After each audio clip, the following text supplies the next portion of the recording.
عبدالحبیب اتاری کی جانب سے تمام عاشقان رسول کی خدمتوں میں سلام۔ السلام علیکم ورحمۃ اللہ وبرکاتہ۔ اس وقت مدینہ منورہ میں ہوں اور آپ سب کے لیے دعا گو ہوں کہ رب کریم آپ کو بھی اس در کی بار بار حاضری عطا فرمائے، ہم سب کی بے حساب مغفرت فرمائے۔ شب قدر کے حوالے سے چند اہم وظیفے اور نوافل کی تفصیل آپ کی طرف بڑھا رہا ہوں۔ اچھی اچھی نیتوں کے ساتھ خود بھی عمل کریں اور اپنے دیگر دوست احباب کو، اسلامی بھائیوں کو اس کو فارورڈ کریں۔ ایک تو وظیفہ یہ ہے کہ 14 آیت سجدہ، قرآن پاک میں جو 14 آیت سجدہ ہیں وہ ایک ساتھ پڑھ لی جائیں اور پھر 14 سجدے کریں، اور اس کے بعد جو دعا مانگے انشاءاللہ وہ قبول ہوگی۔ تو ماہ رمضان کی اب آخری ہی راتیں رہ گئی ہیں، اس میں بھی یہ عمل کر لیں، اور خاص طور پہ طاق راتوں میں جو نوافل پڑھنے ہیں، خاص طور پہ جو 4 رکعت نفل لکھی ہوئی ہے، اس کا طریقہ یہ ہے کہ ہر رکعت میں الحمد شریف کے بعد سورہ انا انزلنا یعنی سورہ قدر 3 بار پڑھے، اور پھر سورہ اخلاص 50 مرتبہ پڑھے۔ میں ریپیٹ کر رہا ہوں، 4 رکعت پڑھیں گے ایک سلام کے ساتھ، اس میں سورہ فاتحہ کے بعد سورہ انا انزلنا، سورہ قدر 3 بار اور سورہ اخلاص 50 مرتبہ پڑھیں گے۔ پھر سلام پھیرنے کے بعد سجدے میں جا کر 1 مرتبہ سبحان اللہ والحمد للہ ولا الہ الا اللہ واللہ اکبر پڑھے، پھر سجدے سے سر اٹھا کر جو دعا مانگیں گے انشاءاللہ عز و جل قبول ہوگی۔ اور شب قدر کی جو دعا نبی پاک علیہ الصلوۃ والسلام کی حدیثوں سے ہمیں ملتی ہے، زیادہ سے زیادہ پڑھیں، اللہم انک عفو تحب العفو فاعف عنی۔ مجھے بھی اپنی دعاؤں میں یاد رکھیے گا۔ السلام علیکم ورحمۃ اللہ وبرکاتہ۔ شب قدر میں کیا پڑھنا چاہیے، نماز اور دعائیں وغیرہ؟ روایت ہے کہ جو شب قدر میں اخلاص نیت سے نوافل پڑھے گا اس کے اگلے پچھلے گناہ معاف ہو جائیں۔ شب قدر میں 4 رکعت نماز نفل اس ترکیب سے پڑھے کہ ہر رکعت میں الحمد کے بعد سورہ قدر انا انزلناہ فی لیلۃ القدر 3 مرتبہ پوری سورت، اور سورہ اخلاص قل هو اللہ احد شریف 50 مرتبہ پڑھے، پھر سلام کے بعد سجدے میں جا کر 1 مرتبہ سبحان اللہ والحمد للہ ولا الہ الا اللہ واللہ اکبر پڑھے، پھر سجدے سے سر اٹھا کر جو دعا مانگے انشاءاللہ عز و جل مقبول ہوگی۔ نا انزلناہ فی لیلۃ القدر وما ادراک ما لیلۃ القدر لیلۃ القدر خیر من الف شہر تنزل الملائکۃ والروح فیہا باذن ربہم من کل امر سلام ہی حتی مطلع الفجر۔ ترجمہ کیا ہے؟ اور تجھے کیا معلوم کہ شب قدر کیا ہے؟ شب قدر 1000 مہینوں سے بہتر ہے۔ انا انزلناہ فی لیلۃ القدر، ہم نے قرآن کو لیلۃ القدر میں نازل کیا، اور تمہیں کیا معلوم لیلۃ القدر کیا ہے؟ شب قدر 1000 مہینوں سے بہتر ہے۔ اس میں فرشتے اور جبرائیل اترتے ہیں اپنے رب کے حکم سے ہر کام کے لیے، وہ سلامتی ہے صبح چمکنے تک۔ تو یاد رہے کہ یہ جو رات ملی ہے نا، یہ نبی پاک علیہ الصلوۃ والسلام کی خوشی کے لیے، پیارے آقا کو راضی کرنے کے لیے رب نے آپ کی امت کو یہ رات عطا فرمائی۔ ہاں، مولانا حسن رضا خان صاحب کیا خوبصورت بات لکھتے ہیں، بہت پیارا شعر ہے۔ آپ لکھتے ہیں، جتنا میرے خدا کو ہے میرا نبی عزیز، جتنا میرے خدا کو ہے میرا نبی عزیز، کونین میں کسی کو نہ ہوگا کوئی عزیز، کونین میں کسی کو ہوگا نہ کوئی عزیز۔ آگے لکھتے ہیں، جو کچھ تیری رضا ہے خدا کی وہی خوشی، جو کچھ تیری خوشی ہے خدا کو وہی عزیز۔ تو ایسی شان ہے ہمارے آقا علیہ الصلوۃ والسلام کی۔ تو جہاں اس رات کے لیے ہم نے اپنے رب کا شکر ادا کرنا ہے، وہاں نبی پاک علیہ الصلوۃ والسلام کا بھی شکریہ ادا کرنا ہے کہ انہوں نے ہماری فکر کی۔ کتنے شفیق ہیں آقا کہ ہماری عمریں تھوڑی تھیں، ہم پیچھے رہ جاتے۔ پیارے آقا تو نیکوں کے سردار ہیں نا، ان کو تو کوئی فرق نہیں پڑنا تھا، امت پیچھے نہ رہ جائے۔ محبوب پاک کے دل پر غم طاری ہوا، اور اللہ نے اس دل کو غم سے بچانے کے لیے ہمیں ہر سال یہ رات عطا فرما دی۔ اچھا، اب اس رات ہوتا کیا ہے؟ انشاءاللہ جیسے میں نے کہا کہ بہت بڑے بڑے اولیاء کرام، علماء کرام، امام اعظم ابو حنیفہ رضی اللہ تعالیٰ عنہ، ان کا قول یہ ہے کہ لیلۃ القدر 27ویں شب ہوتی ہے، مغفرت کی رات ہے، رحمت کی رات ہے، وہ رات ہے جو 1000 مہینوں سے بہتر ہے، سلامتی کی رات ہے۔ حضرت عبداللہ ابن عباس رضی اللہ تعالیٰ عنہ سے روایت ہے کہ سرکار دو عالم صلی اللہ تعالیٰ علیہ وسلم نے فرمایا، جب شب قدر آتی ہے تو اللہ پاک کے حکم سے حضرت جبرائیل علیہ السلام ایک سبز جھنڈا لیے فرشتوں کی بہت بڑی فوج کے ساتھ زمین پر نزول فرماتے ہیں، اس سبز جھنڈے کو کعبہ شریف پر لہرا دیتے ہیں۔ میں رک جاتا ہوں، موضوع کچھ اور ہے، مگر آپ نے دیکھا ہے ہر بیان میں کچھ نہ کچھ عشق رسول کی بات بھی، کوئی ایک بات انڈرسٹینڈ بھی کرتے ہیں۔ کون جھنڈا لہرا رہا ہے؟ جبریل امین۔ فرشتے کوئی بھی کام اللہ کی مرضی کے بغیر نہیں کرتے، معصوم ہے نا۔ اور جھنڈا کون سا لہرا رہے ہیں؟ کون سے کلر کا ہے؟ سبحان اللہ۔ اب سمجھداروں کے لیے اشارہ کافی ہے۔ پرچم لگانا، وہ بھی سبز پرچم لگانا اور مبارک ساعتوں میں لگانا، یہ فرشتوں کا طریقہ، یہ اللہ کے حکم سے ہوتا ہے۔ مبارک ہو ان کو جو نبی پاک کی ولادت میں اور آقا کی خوشی میں پرچم لہراتے ہیں۔ ایک اور بات بتا دوں، حدیثوں میں یہ بھی مضمون موجود ہے کہ قیامت کے دن بھی نبی پاک کو پرچم عطا کیا جائے گا، اور وہ پرچم اتنا بڑا ہوگا جو سینکڑوں میل تک، روایتوں میں لکھا کہ گھڑ سوار ہارس رائڈر گھوڑا دوڑاتا رہے، جتنا راستہ طے کرے گا اتنا بڑا وہ پرچم ہوگا۔ تو میں کبھی کبھی اس وقت میں سوچنے لگا کہ یہ پرچم کیا کام کرے گا، اتنا بڑا پرچم۔ تو جو حج پہ گئے نا انہیں پتا ہے کہ جب 25-30 لاکھ کا کراؤڈ ہوتا ہے نا، تو اپنا خیمہ ڈھونڈنے کے لیے خیمے کے اوپر بلون لگائے جاتے ہیں، بڑے بڑے غبارے ہوتے ہیں یا پرچم ہوتے ہیں، نشانی ہوتی ہے، ہمیں دور سے پتہ چل جاتا ہے یار ہمارا خیمہ وہاں پر ہے۔ ایسا ہی نا، جب زیادہ کراؤڈ ہو تو لوکیشن پہچاننے کے لیے اپون دا اسکائی اونچائی پہ کوئی چیز لگائی جاتی ہے، ٹھیک ہے۔ اب قیامت میں کراؤڈ کتنا ہوگا؟ ابھی تو 25-30 لاکھ حج میں ہوتے تو لگ پتا جاتا ہے، قیامت میں 800 کروڑ لوگ تو اس وقت دنیا میں ہیں، 8 ارب، یہ بھی سارے ہوں گے، اور حضرت آدم سے لے کر قیامت تک جتنے ہوں گے وہ سب ہوں گے، اب اربوں خربوں لوگ ہوں گے۔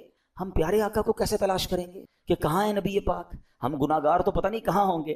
پتہ ہے اس پورے سینیریو کو مولانا حسن رضا خان صاحب برادر اعلیٰ حضرت نے ایک شعر میں بڑا خوبصورت بیان کیا ہے۔ وہ شعر پتہ کیا ہے؟ وہ کہتے ہیں مقام خسرو دین دور کے غلاموں کو، یعنی نبی پاک کا جو مقام ہے، پیارے آقا کا کہاں قیام ہے، نبی پاک کہاں جلوہ فرما ہے، اگر کوئی دور بھی ہے تو اس کو کیسے پتہ چلے گا؟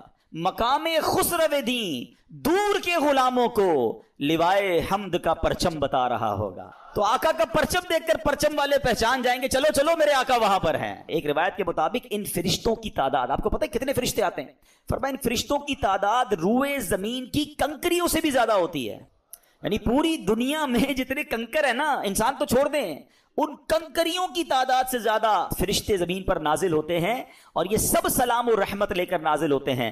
حدیث پاک میں آتا ہے حضرت جبریل علیہ السلام کے 100 بازو ہیں، جن میں سے وہ صرف 2 بازو کھولتے ہیں آج کی رات، اور فرمایا 2 بازو مشرق و مغرب میں پھیل جاتے ہیں۔ پھر حضرت جبریل علیہ السلام فرشتوں کو حکم دیتے ہیں کہ جو کوئی مسلمان رات نماز یا ذکر اللہ میں مصروف ہو اس سے سلام اور مصافحہ کریں۔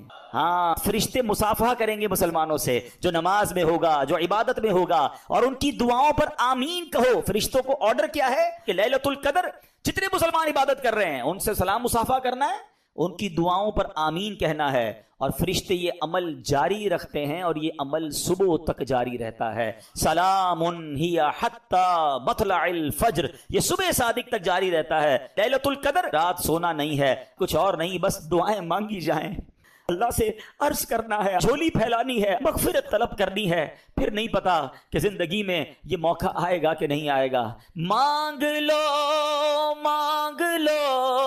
چشم تر مانگ لو، سبز گنبد کے سائے میں گھر مانگ لو، مانگنے کا مزہ آج کی رات ہے۔ لیلۃ القدر کی رات تو مانگنے کی رات ہے، گڑ گڑانے کی رات ہے۔ علماء پتہ ایک اور بات کہتے ہیں، ہمیں کیسے پتہ چلے کہ فرشتوں نے ہم سے سلام کیا، فرشتوں نے ہم سے مصافحہ کیا ہے؟ کہا اگر لیلۃ القدر کی رات تمہیں ایک کپ کپی سی محسوس ہو، تمہاری آنکھوں سے آنسو بہنے نکلیں، تم پر رکت طاری ہو جائے، تو سمجھ لو فرشتے تمہیں ٹچ کر کے گئے ہیں، فرشتے تم سے ہاتھ ملا کر گئے ہیں۔ رونا ہے، گڑ گڑانا ہے، مانگنا ہے، بڑی مبارک رات ہے۔ پڑھنا کیا ہے؟ بی بی عائشہ صدیقہ رضی اللہ تعالی عنہا نے نبی پاک علیہ الصلوۃ والسلام سے عرض کی، حضور اگر میں لیلۃ القدر کو پالوں تو میں کیا پڑھوں؟ تو پیارے آقا نے جو دعا تعلیم ارشاد فرمائی، آئیے مل کر 3 بار پڑھ لیتے ہیں۔ اللہم انک عفو کریم تحب العفو فاعف عنا یا غفور یا غفور یا غفور، اللہم انک عفو کریم تحب العفو فاعف عنا یا غفور یا غفور یا غفور، اللہم انک عفو فاعف عنا یا غفور یا غفور۔ کتنی پیاری دعا ہمارے آقا ہمیں سکھا گئے کہ اللہ سے کیا کہنا ہے، اللہم انک عفو، اللہ تو معاف کرنے والا ہے،